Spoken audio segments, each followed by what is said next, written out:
जय श्री कृष्णा। चंपा और बांस। बहुत दिनों पहले एक राजा रहता था। उनकी दो रानियां थीं। दोनों रानियां निसंतान थीं। राजा सभी मंदिरों में जा जाकर पूजा पाठ करते, घर में पूजा पाठ करवाते, भगवान से विनती करते रहते, फिर भी दोनों रानियां मां नहीं बन पाई। एक बार एक सन्यासी उस राज्य से गुजर रहे थे। राजा के दरबार में सभी लोग कहने लगे कि वे सन्यासी बहुत ही महात्मा हैं। क्यों न उन्हें राज दरबार में बुलाकर इस समस्या को हल करने के लिए विनती किया जाए। राजा ने कहा कि सन्यासी को आदर से महल में बुलाया जाए। वे महात्मा जब महल में पहुंचे, राजा ने दोनों रानियों को बुलाकर कहा, महात्मा का सत्कार बड़े आदर के साथ होना चाहिए। बड़ी रानी उसी वक्त तैयार हो गई और महात्मा को बड़े आदर के साथ खिलाने लगी। छोटी रानी महात्मा के फटे कपड़ों की ओर देखती और उनकी सेवा करने से इनकार कर देती है। छोटी रानी अपने रूप और धन का बड़ा घमंड था। कुछ दिनों बाद महात्मा जाने के लिए तैयार हो गए। जाने से पहले बड़ी रानी को उन्होंने खूब आशीर्वाद दिया और कहा, बहुत जल्द ही इस महल में बच्चों की आवाज़ सुनाई देगी। बड़ी रानी तो बहुत खुश थी और सचमुच कुछ ही दिनों के भीतर वह गर्भवती हो गई। यह खबर राजा के पास पहुंचते ही राजा बहुत ही खुश हो गए। प्रजा तक उसी वक्त खबर पहुंच गई कि राजा अब पिता बनने वाले हैं। पूरे राज्य में लोग खुशियां मनाने लगे। बड़ी रानी का सम्मान बहुत बढ़ गया और उनकी देखभाल करने के लिए और भी लोग रखे गए। उधर छोटी रानी के मन में बहुत ज़्यादा ईर्ष्या हो रही थी। रात दिन वह ईर्ष्या से जलने लगी थी। सोच रही थी कि अभी से बड़ी रानी का इतना आदर, न जाने बच्चे पैदा होने के बाद कितना ज़्यादा आदर होगा। छटपटा रही थी छोटी रानी। उसने महल की दाई को बुला भेजा और उसे ढेर सारा धन देकर अपने साथ शामिल कर लिया और दोनों मिलकर इंतजार करने लगी। समय पर रानी ने 2 बच्चों को जन्म दिया, एक बेटी और एक बेटा। दाई ने तुरंत बच्चों को एक झांपी में रखकर छोटी रानी के पास ले गई और उसके बाद बड़ी रानी के पास 2 पत्थर रख दिए।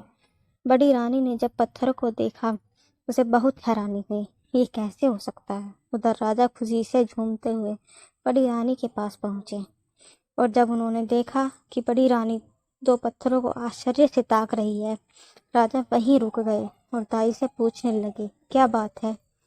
दाई ने कहा, बच्चे नहीं पत्थर निकले हैं। राजा को बहुत गुस्सा आया। बड़ी रानी को उसी वक्त बंदी गृह में कैद कर दिया। पूरे राजमहल में ये बात फैल गई कि बड़ी रानी ने ईंट पत्थर को जन्म दिया है। उधर छोटी रानी अपने 2 चौकीदारों को बुलाकर वह झांपी दे दी और उनसे कहने लगी, इस झांपी में 2 बच्चे हैं, दोनों को ले जाओ और मार डालो। दोनों चौकीदार झांपी लेकर जंगल में गए। झांपी खोलकर बच्चों को जब देखा, तब दोनों ने निश्चय किया कि बच्चों को वहीं छोड़ देंगे, भगवान बच्चों की रक्षा करेंगे। ये सोचकर वहीं झांपी रखकर दोनों महल वापस आ गए। छोटी रानी ने जब पूछा, हो गया काम, उन्होंने कहा, हाँ हो गया काम। इधर बड़ी रानी दिन रात पूजा पाठ में लग गई। राजा ने बड़ी रानी को फिर से महल में रहने दिया। बड़ी रानी सुबह से शाम तक पूजा करती रहती। पूजा करने के लिए फूल लेने सिपाही को भेजती। एक दिन आसपास कोई फूल नहीं मिले। सिपाही जंगल से फूल लाने गए। जंगल में सिपाही ने देखा बड़े सुंदर चंपा फूल खिले हुए थे। चंपा और बांस का झाड़ पास पास उगे हुए थे। सिपाही फूल तोड़ने के लिए जैसे ही नजदीक आया, चंपा ने झाड़ से कहा, ए भैया बांस। बांस झाड़ ने कहा, काय बहिनी चंपा। चंपा ने कहा, राजा के सिपाही फुलवा तोड़े बर आए थे। बांस ने कहा, लग जा बहिनी आकाश। जैसे ही बांस ने कहा, वैसे ही चंपा का झाड़ ऊपर की ओर बढ़ने लगा।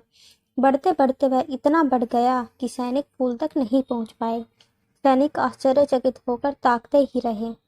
सैनिक दौड़ते हुए सेनापति के पास पहुंचे और उन्हें सारी बात बताई। सेनापति ने विश्वास ही नहीं किया। ये सब क्या कह रहे हो। सैनिकों ने कहा, आप एक बार हमारे साथ जंगल चलिए, एक बार खुद देख लीजिए। सेनापति चल पड़े सैनिकों के संग। जैसे ही सेनापति चंपा और बांस के पास पहुंचे, चंपा ने कहा, ए भैया बांस। बांस ने कहा, काय बहिनी चंपा। चंपा ने कहा, राजा के सैनिक फूल तोड़े बर आए हैं। बांस ने कहा, लग जा बहिनी आकाश।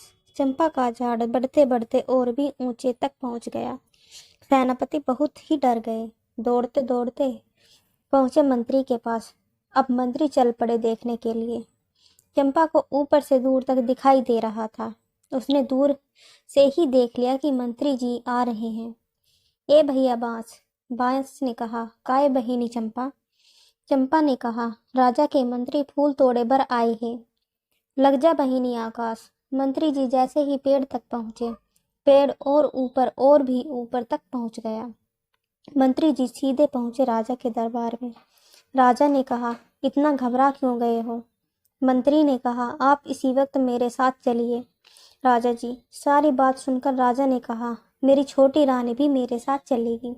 ये तो उन्हें भी देखना चाहिए। छोटी रानी को खबर देने वही 2 सिपाही पहुंचे जिन्होंने उन बच्चों को वहां फेंका था। दोनों खूब डर गए थे। छोटी रानी भी डर गई थी। वे जल्दी से तैयार होकर राजा के साथ चल पड़ी। उधर बड़ी रानी फूल के लिए व्याकुल हो रही थी और सैनिकों को बुला भेज रही थी, ये जानने के लिए कि अब तक फूल क्यों नहीं लाए। बड़ी रानी छोटी रानी के महल के पास से गुजर रही थी। उन्हें छोटी रानी और 2 सिपाही की बात सुनाई थी। राजा और छोटी रानी जब जाने लगे, उनकी सवारी के पीछे पीछे बड़ी रानी पैदल ही चलने लगी। बहुत व्याकुल होकर वह चली जा रही थी। चंपा के झाड़ को ऊपर से सब कुछ दिखाई दे रहा था। जैसे ही वे सब पास पहुंचे, ए भैया बांस, बांस ने कहा, काय बहिनी चंपा। चंपा ने कहा, छोटी रानी संग राजा फूल तोड़े बर आए हैं। लग जा बहिनी आकाश। चंपा का झाड़ और भी ऊंचा हो गया। राजा दोनों पेड़ों के पास पहुंचकर पूछने लगे, क्या बात है, तुम दोनों भाई बहन हो, कैसे चंपा और बांस बन गए? उसी वक्त बड़ी रानी वहां तक पहुंची। चंपा ने जोर से कहा, ए भैया बांस। बांस ने कहा, काय बहिनी चंपा। चंपा ने कहा, हमार महतारी दुखियारी बड़े रानी है, फुलवा तोड़े बर आवत है, परो बहिनी पाऊं। चंपा जमीन में झुक गई और बड़ी रानी के पैरों के पास झूमने लगी। साथ साथ बांस का झाड़ भी झुककर बड़ी रानी के पैरों को छूने लगा। इसके बाद चंपा और बांस ने राजा को सारी बात बताई। राजा ने उसी वक्त छोटी रानी को बंद करने को कह दिया अंधेरी कोठरी में और बड़ी रानी से माफी मांगने लगे। बड़ी रानी बड़े दुख से चंपा और बांस को देख रहे थे। ये दोनों मनुष्य कैसे बनेंगे? बड़ी रानी दोनों के करीब पहुंचकर दोनों से लिपटकर रोने लगी। जैसे ही उनके आंसुओं ने चंपा और बांस को छुआ, चंपा और बांस मनुष्य बन गए। बेटा बेटी को बड़ी रानी ने गले से लगा लिया और जाकर रथ में बैठा गई। राजा रानी दोनों बच्चों के साथ राजमहल की ओर चल पड़े। साथ में बाजा गाजा बजने लगे। पूरे देश में खुशियां फैल गई। Thanks for watching. अगर आपको ये कहानी अच्छी लगी हो तो please like, share and subscribe my channel.